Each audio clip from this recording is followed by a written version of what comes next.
নমস্কার বন্ধুরা, সবাই কেমন আছো? আশা করি ভগবানের আশীর্বাদে সবাই ভালোই আছে। তো আমি ভক্তি কর্মকার, আসাম বরপেটা রোড থেকে।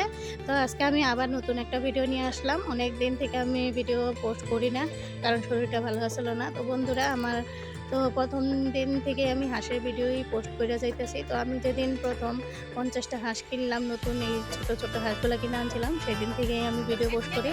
তো বন্ধুরা, আজকে আমার হাঁসগুলা মানে একটা নেউল ঢুকে আমার অনেক একটা হাঁস খায় ফেলাইছে। তো কীভাবে নেউলটা হাঁসগুলো খাইলো, তো সবটা সম্পূর্ণটাই এই ভিডিওতে তোমাদেরকে দেখাবো। তো কেউ ভিডিওটা স্কিপ না করে পুরোটা দেখতে থাকো। আর যদি ভিডিওটা তোমাদের ভালো লাগে, সবাই একটু সাবস্ক্রাইব করে একটু পাশে থাকো। তো আমি এই ইউটিউব চ্যানেলে নতুন ভিডিও করি, তো ভুল ত্রুটি হইতে থাকে। তো সবাই একটু নিজের বোন মনে করে আমাকে একটু সাপোর্ট করো। তো এই দেখো, এটা আমার ছেলে ঋষি। এই দেখো বন্ধুরা, হাঁসটারে কীভাবে ধরে রাখছে। মানে ওই খালি হাঁসগুলারে হাতায় বই করবো এগুলাই। তো এই যে হাঁসগুলা যুদ্ধের বাইরে, মানে দরজাটা খোলার লগে লগে মনে হয় যে যুদ্ধে বেরিল নাকি, ওরা সব চলে বাইরে পড়ে। এক একটা হাঁস সুন্দরভাবে খেলতেছিল। আর আমার এই ছোট্ট ছোট্ট হাঁসগুলা মানে 2 মাসের মধ্যে এক একটার ওজন না হলেও 1 কিলোর মতন হয়েই গেছে। তো এই যে আমার বর আবার খাইতে দিতেছে, মানে গাবলাটা নিচে দিকে যাইবো, হাঁসগুলো ওই দিকে যাইতে থাকে। মানে খাওয়া দেখলে ওইদিকেই, মানে হাঁসের খাওয়া তো সবাই জানোই। তো আমার ছেলে আর বর দুইজনে মিলে করে খাওয়া দিয়ে দিল। ওরা সুন্দরভাবে খাইতেছে। তো ঋষিও করে লোকে খেলতেছে, দেখে মানে কিভাবে খাইতেছে না খাইতেছে। আর এই যে বাকি হাঁসগুলো দৌড়ে দৌড়ে আইতেছে। তো এই জায়গায় এখন আমার মানে 50টা হাঁসের থেকে 20টা হাঁস, 10টা মতো 2টা 4টা করে এমনি করে করতে করতে মারা গেছে অনেক করে ছোটো ছোটো থাকতেই। তো আস্তে আস্তে থাকতে থাকতে অতগুলো তো গেলই, কিন্তু এখন আমার কাছে না হলেও 30টার মতন হাঁস আসছিল। তো আমার ছেলে এগুলোর সাথে খেলে, এই যে দৌড়াদৌড়ি করবো ধরবো। এই যে সাদা হাঁসটা যে দৌড়ছে কীভাবে দেখো বন্ধুরা, মানে ওর না হাঁসগুলা দৌড়া যে এত শান্তি পায়, এত করতে পাই ও, মানে পাওয়ার মতন। তো হাঁসগুলোও দৌড়াদৌড়ি করে ভালোই পায়। তো সুন্দরভাবে খেললে ওরা খাইতেছে। তো আমার বড় বড় খাইতে দিয়ে দিছে। আর এই যে এই যে বাচ্চাটা দেখতে আইছে হাঁসগুলারে। আর এটা আমার দিদি, এই যে আমার ঋষিমণি। হাঁসগুলা সুন্দরভাবে খাইয়া নিতেছে। এই যে খাওয়া শেষ, খাওয়া শেষ। এখন এটার মধ্যে সাফা পরিষ্কার, তাই না? তো এটাও দেখায় নিয়ে গেল ওই। আমার হাঁসগুলারে একটা নেউল ঢুইকা মানে ঘরের ভিতর দিয়ে কীভাবে খাইছে, তো সবটাই দেখাইমু। তো সকাল সকাল আমার ছেলে এই যে হাঁসগুলার লগে সুন্দরভাবে খেলতেছিল। ঋষিমণির হাতেই আসল কেক, ও খাইতেছিল। ওই কেকটা ওগুলোকে ভাগ করতেছিল। দেখো তোমার হাত থেকে নিয়ে খাই দেই টুক করিয়া।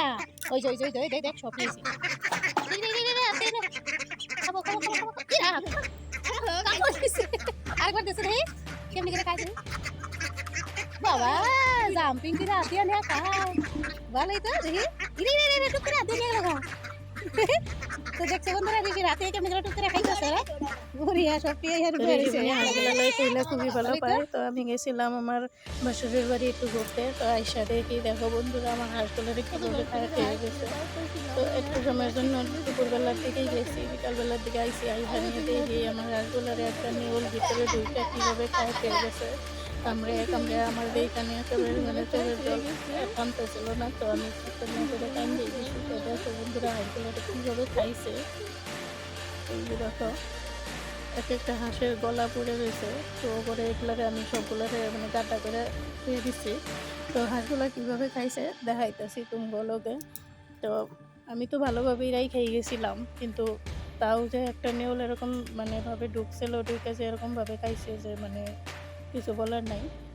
তো কী বলবো, খারাপ তো লাগেই। ছোটোর থেকে এতখানি বড় করার পরে যদি এই জিনিসগুলারে এরকমভাবে খায়, তো 2 মাস বইরা করে এই বৃষ্টি কেদার মধ্যে ঘরের মধ্যে রাইখা লাইট সাইড দিয়ে রাখলাম ছোটোর থেকে, ঠান্ডা যাতে না পায় করে, মানে অনেক যত্ন অনেক কষ্ট করা হয়েছে।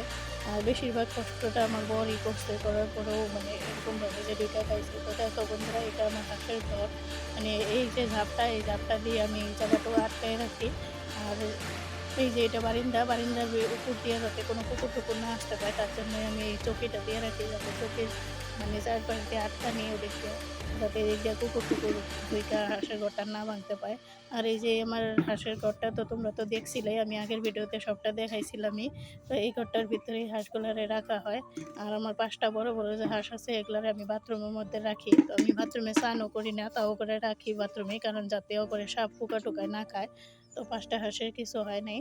আর এই ঘরটা আমার বর নতুন করে বানাইছে, যে ছোট হাঁসগুলোর এটার মধ্যে রাখার লিগা। তা এই হাঁস এটার ভিতর দিয়ে আবার মাঝখান দিয়ে বেড়াও দিয়ে দিছে, মানে 2টা কূপ করে দিছে অনেকগুলো হাঁস রাইখা।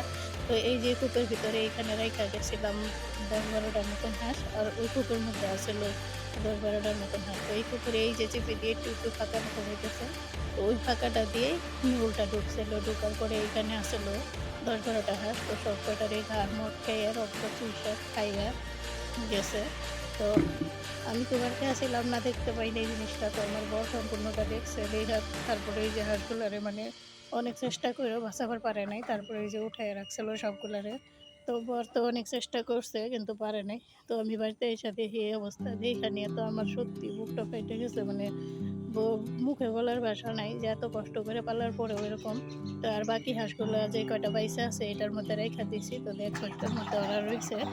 তো দিনের বেলা তো করে এই জায়গায় রাখি, তো বাইরে ওইটা একটু ছাড়ি, তাও ওই যে কুকুর টুকুর আহে, অনেক সাবধানে রাখা হয়, চোখ চোখ করেই রাখি, তাও এরকম হয়ে গেছে।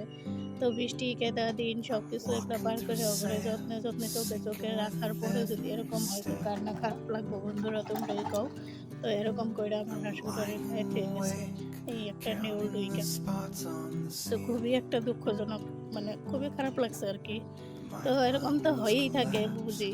তো এই যে দেখো বন্ধুরা, এটা হলো আমার হাঁসের ঘরটা আছে। তো এখানে এটুকার মধ্যে চালটুকু দেওয়া হয় নাই, আর একটু বাকি। তো ওই একটুখানি ফাঁকাতে নেউলটা যে কিভাবে ঢুকলো, তো নির্মমভাবে মানে গায়ে পেয়ে গেছে আর কি। তো আমার বর ও করে অনেক কষ্ট করে, মানে এই রাত্রেবেলা এসে নিয়ে খাইতে দিব, দিনের বেলাও আমার বরই খাইতে দেয়, আমি খাওয়াটাও বেশি দিতাম না, উনিই দিত। তো উনার আরও বেশি খারাপ লাগছে আমার থেকে। আর আমার ছেলেটা সকালবেলায় ও করে খাওয়াই দিচ্ছিল নিজের ভাগের খাবারটাও, আইসা নিয়ে রে হাঁসগুলা নাই, তো কেমন লাগে।